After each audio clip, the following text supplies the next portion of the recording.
need to do a lot more. So 62,000 is unacceptable. It won't fly. Look. Hello, my great and wonderful people. We welcome you once again to our today's episode of this program. And today we get some messages and videos for our table. We're going to be so one quickly the review to you concerning the things going to be say they happen right now for inside this country, Nigeria. You know, of recent, we don't bring you news concerning this minimum wage when it be said the federal government of Nigeria take the gift of time and headache to Nigeria Labour Congress, most especially concerning the civil servants them. Now, the reason why basically they bring this very message, they come now for you to understand, say, this federal government of Nigeria, they want intentionally, not basically they want intentionally, they put Nigerians into poverty. Yes, not because of say money not there. You feel ask us the question. Now, the first message we basically want to review to you, it talks, say, drama as FG, which is the federal government of Nigeria, blocks journalists from covering VP's 21 billion naira official residence. I believe say you hear what we talk. Yes. The vice president, the house when they built for Abuja, he official resident, vice president's resident, Shetima, it cost the federal government of Nigeria 21 billion naira. Now, in the same federal government of Nigeria, they negotiate minimum wage for workers, laborers, civil servant salary for 61 to 62, 62 to 62,500, 62,500 to 62,850 naira. Just imagine how this will not be salary, so this will not be allowances, so no, only resident will be the bill for one person and your own family. Now it costs the federal government of Nigeria 21 billion naira. Now, we're not talking about bad thing. No, we're not talking about bad thing, no. As they do for themselves, why they not use the same mind they do for Nigerians? Waiting there for 105,000 naira to pay Nigerians worker. Waiting day. Compared to the billions upon billions of senators and all these local government chairmen and all that, the money will be said that they loot. We don't see countless time when it be said these people, they even bury some money, put there for luggages, some for GP tank, and at the end, all of them will waste. They will melt away without being spent. Una get all this money to do for ourselves, but to do for Nigerians can't be problem, can't be headache. This one are to tell you the heart of evil when it be said this people gets. Yes, because now only evil man would think about his own, where it be say yes, waiting you were supposed to do good for your children or your people day, and you will cover and you will allow and make it waste instead to the user for their own good purpose. All right, may we do small reading from inside this very one, may you understand much details. And also put our hand deep for inside this matter. They can make us understand, say, the federal government of Nigeria blocked journalists, may they not cover the tour of Vice President Kashim Shettima's official residence. And again, they can make us understand, say, Politics Nigeria report say the edifice, which is this very building valued at about 21 billion naira, when it be project, when it be say it cost a lot of criticism. And again, the contour said the man going to be said that they call Ugenia Abu, going to be the moderator of the inauguration ceremony, talk on Friday, said the vice president's official residence, say na private space and coverage, they're not going to allow, would they permitted. And again, according to Abu, only selected guests when it include serving National Assembly members, Federal Executive Council members, and top-ranking officers. Now, they will allow to accompany President Bola Tinubu to guide them to do the tour of this resident. And again, the contour say, this one now the persons when it will go to accompany Mr. President to this very resident. And apart from those people, when they say the call, so press people, they're not going to allow them, and also they're not going to also allow coverage. This one are the official resident of His Excellency, the Vice President, when we say in name na Kashim Shettima, na private speaks. All right, my great and wonderful people, now only this one we take from this very message. The reason why basically we even do small reading at all for you to confirm waiting with the talk, not be just say we just dey carry the talk. Now, I no waste time. I will leave you to do the rest for us for the comment section, and I will bring you now another update when it dey boil our mind, when it dey make us dey read this very one. So this nyash to nyash update, nyash to nyash negotiation, push me I push you, when it be said the federal government of Nigeria and this labor they use Nigeria workers they do. Today, I will give you 20,000. Next tomorrow, 20,500.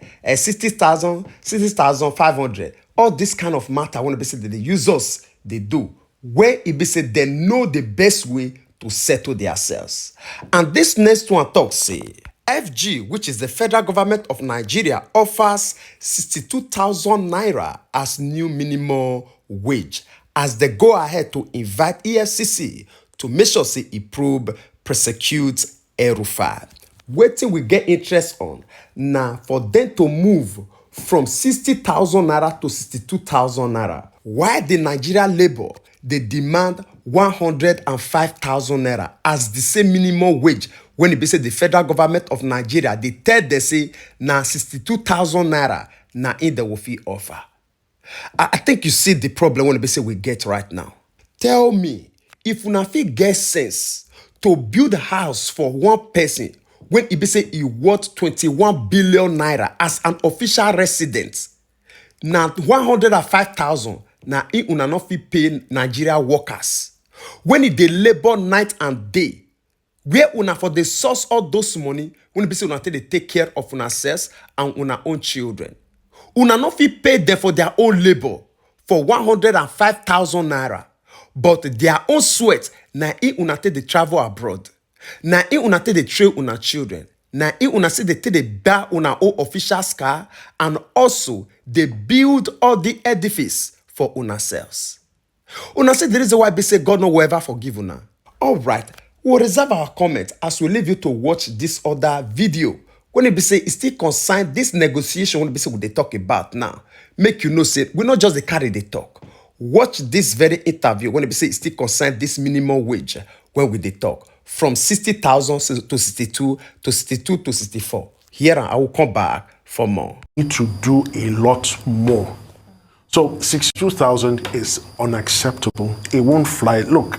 So what's your message therefore to the federal government, to the states, and to the labor in particular? Labor will reject the 62,000. There is Salah next Sunday. Monday, Tuesday, 16, 17 or so will be public holiday. Right. Murica said, if you have to go back to strike, don't do it on the eve of Salah. Wednesday, what would that be, 18th or thereabout? What would be your advice to labor? How should we avoid another round of destruction or disruptions to the economy? Okay, so I think we left out one critical body. Okay. We left out the local governments. Yes, it will be argued that we are not sure what they actually do, yes, but they are also supposed to be paying salaries. Now, my advice to labor is this, right? You will be well within your rights to reject 62,000. However, propose a sum that you can use as a take-off point. Not the 250. No, 250 is not going to fly. They're just trying to haggle like Nigeria. No. So, yeah, she's right. So what came to my mind when you first announced 615 is your typical transaction at Balogu market. Someone goes high, someone goes low. Then when you're tired of wasting each other's time, you meet in the middle. Yeah. So I think what they should be going for is any figure between 100 and 150,000. That's a good start-off point. We could be back to the 105 that was allegedly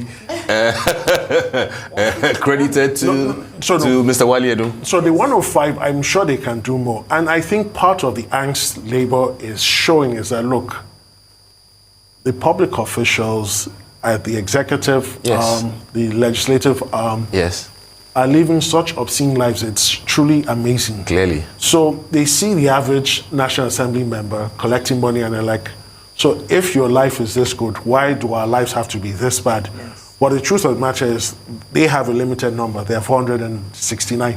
And we are talking about thousands or tens of thousands of Nigerian workers spread across. And it is important that we do not place too much strain on the organized private sector. We've seen companies owned by rich foreign parents close up shop and leave. We've seen some companies, multinationals, that haven't left but have really downscaled their operations. Now, we don't want to cut our nose to spite our face, right? And we cannot afford another round of retrenchment in the private space. So the real conversation should be with the organized private sector. Guys, 60,000 isn't going to fly. Can you do 100? Can you do 120? If they say they can, and this is a big if, then the government will have no choice but to follow suit. But you cannot go to a negotiation and move from 60 to 62. It appears as if you're not serious. So my advice to the federal government is, look, you don't want to inflate matters beyond this, right? Propose a sum that is actually realistic, that actually makes sense. Cut down on some of your unnecessary expenses. Cut down on the cost of governance. Cut down on the unnecessary trips in and out of the country. And deploy those funds to this cause. Also, all the other measures you've announced, bring them into reality, because there's a very clear distinction between an announcement and reality. All right, my great and wonderful people. I believe say you don't hear everything by your own self. All right, we'll not get much to talk again. We'll leave it to do the rest for us for the comment section. I beg, help us to like, share with others for them to equally understand waiting they happen as present. We'd like to draw the line of this broadcast here. We'll see you again when we see you. Remember, we love you all. Bye-bye.